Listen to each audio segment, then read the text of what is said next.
V nekdanji šoli v Kančevcih so minuli teden ob 23. mednarodni noči netopirjev odprli stalno razstavo Preživeti z netopirji, ki je nastala v okviru evropskega projekta Gorička krajina, v katerem so se sicer osredotočili na ohranjanje in izboljšanje pogojev za življenje več živalskim vrstam. V okviru projekta Gorička krajina naslavljamo 10 različnih živalskih vrst, med drugim tudi tri vrste netopirjev, ki so kvalifikacijske za območje Natura 2000, se pravi, so ogrožene, so redke, so pomembne, da so na Goričkem, in v okviru tega projekta oziroma v okviru te razstave, nove razstave, prve takšne v Sloveniji, želimo skrivnostni svet netopirjev predstaviti tudi prebivalcem Goričkega, pa tudi seveda obiskovalcem. Na razstavi, nastali v okviru projekta, so predstavljeni netopirji in njihovi življenjski prostori, pri vsebinah razstave pa je bistveno vlogo odigralo Slovensko društvo za proučevanje in varstvo netopirjev. Kolege iz Krajinskega parka Goričko poznam že zelo dolgo. Sama sem se namreč ukvarjala z netopirji službeno dobrih 10 let in takrat smo se spoznali in jaz sem našla v resnici to kolonijo na Podstrešju, kolonijo malih podkovnjakov. Potem smo, pač je minilo nekaj let, smo se o tem pogovarjali, da so tudi ti netopirji, oni so razmišljali o prijavi nekega projekta in takrat je pri njih v resnici nastala pobuda in tudi dozrela ideja, da bi pripravili stalno razstavo o netopirjih na Goričkem.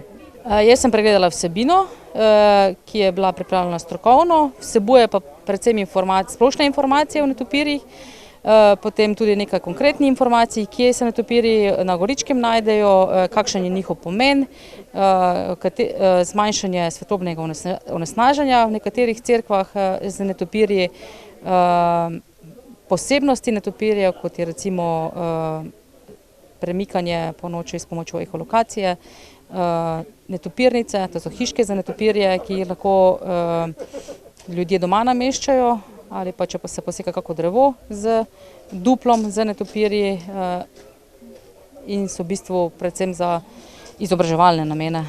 Razstava je prava priložnost za spoznavanje netopirjev, ki jih sicer ljudje čedalje bolje poznajo. Mislim, da so o netopirjih v celotni Sloveniji so vedno več ljudje informirani, tudi tukaj na Goričkem, in mislim, da je ta razstava ključnega pomena za to, da so tudi lokalni ljudje informirani o tem, kje netopirji živijo, predvsem pa velik pomen tudi za šole in naravoslovne dneve.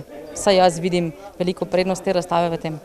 Kljub dobremu poznavanju in kljub trudom strokovnjakov pa je še vedno prisotnih veliko neresnic o netopirjih. Strah pri ljudeh se je prenašal verjetno iz roda v rod, ker so netopirji zelo skrivnostne živali. Živijo po noči, premikajo se v temi in noben ne ve kako.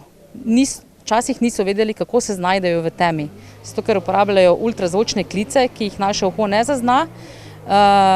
In zato so ljudje tudi mislili, da se zapletajo v lase, da pijejo kri, in vse te neresnice, ki so krožile iz ust do ust, iz roda v rod, so se potem ohranile. K temu pa so sigurno prispevali tudi filmi o Drakulah in vampirjih in tako naprej. In garantiram lahko, da so to vse velike neresnice.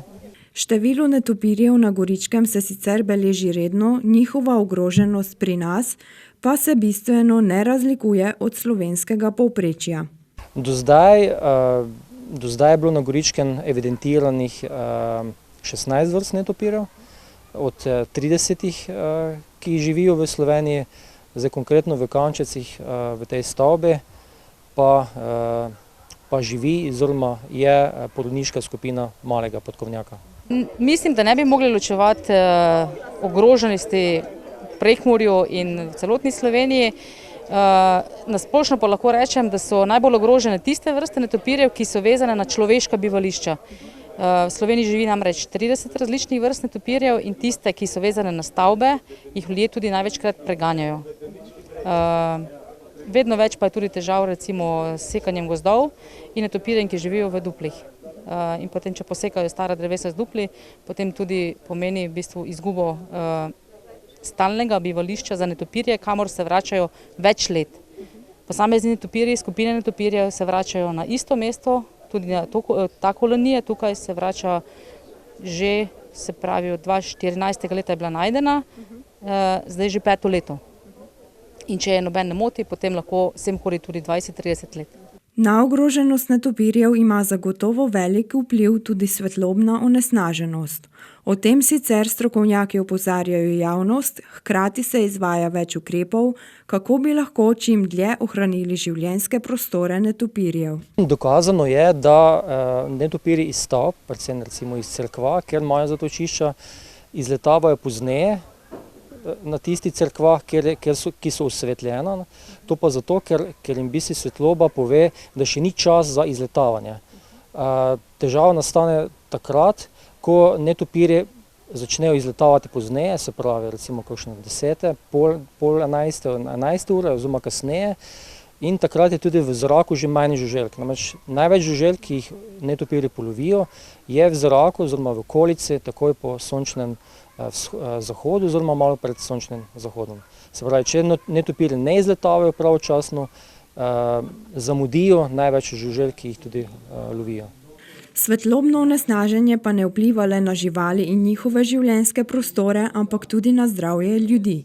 Ob otvoritvi stalne razstave v Kančevcih so zato organizatorji pripravili tudi predavanje, ki ga je izvedla primarijka magistra Branislava Belovič. Tematika predavanja je svetlobno onesnaževanje in vpliv letega na zdravje. Znanstvene raziskave so pokazale, da obstaja vpliv in da je zelo močan vpliv tega svetlobnega onesnaževanja. Torej, mi smo programirani tako, da rabimo dan in noč. In z umetno svetlobo v bistvu mi zabrišemo to razliko in če gremo recimo od fiziologije našega telesa, ko postane tema nekjer ob 9. uri zvečer se začne izločati melatonin, torej hormon, ki nam omogoči počitek, spanje, in če tega ni, potem seveda so to vplivi na zdravje.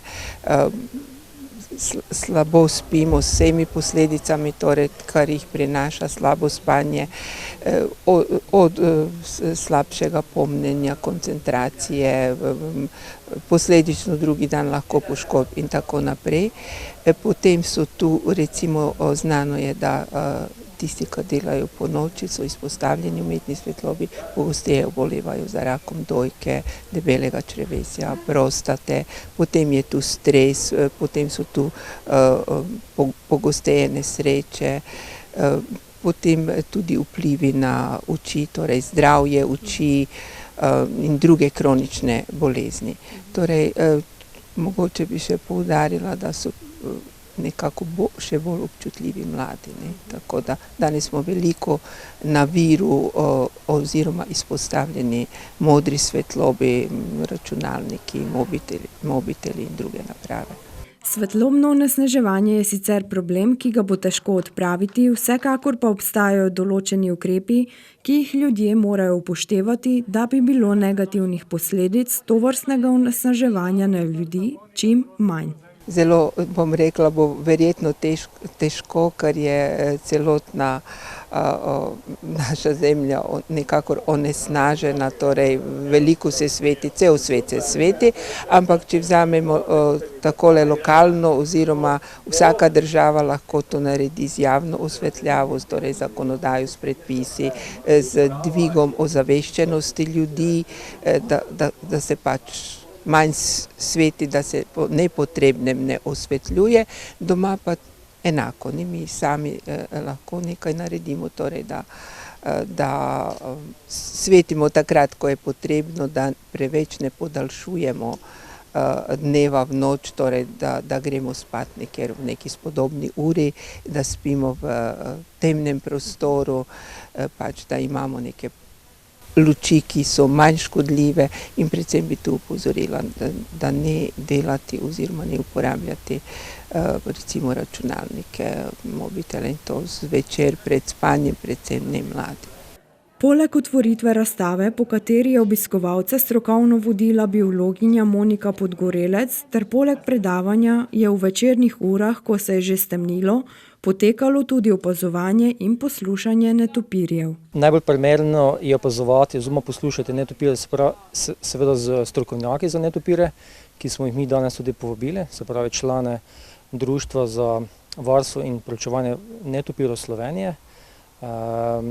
Mi bomo opazovali najprej izletavanje netopirjev iz te nekdanje šole, pozneje pa jih bomo poslušali z posebnimi napravami, imenujemo jih detektorji za netopirje, ki prepoznajo različne ultrazvočne klice, po kateri se seveda različne vrste netopirjev tudi razlikujejo. Razstava v Kančevcih, katere ogled bo možen po dogovoru z javnim zavodom Krajinski park Goričko ali z župnijo v Kančevcih, ter na dnevih odprtih vrat, ki bodo med 30. oktobrom in 2. novembrom letos, je torej prava priložnost, da ljudje še bolje spoznajo netopirje, se o njih poučijo ter tako premagajo strah pred neresnicami, ki krožijo o teh živalih. Verjamem, da. Če pa ljudje ne verjamejo, pa naj pridejo sami pogledati in bodo videli, da so netopirji neverjetne živali. Če samo ocenim, so v resnici po moje najbolj sposobni med živalskim svetu vseh ostalih, pred vsemi ostalimi živalmi.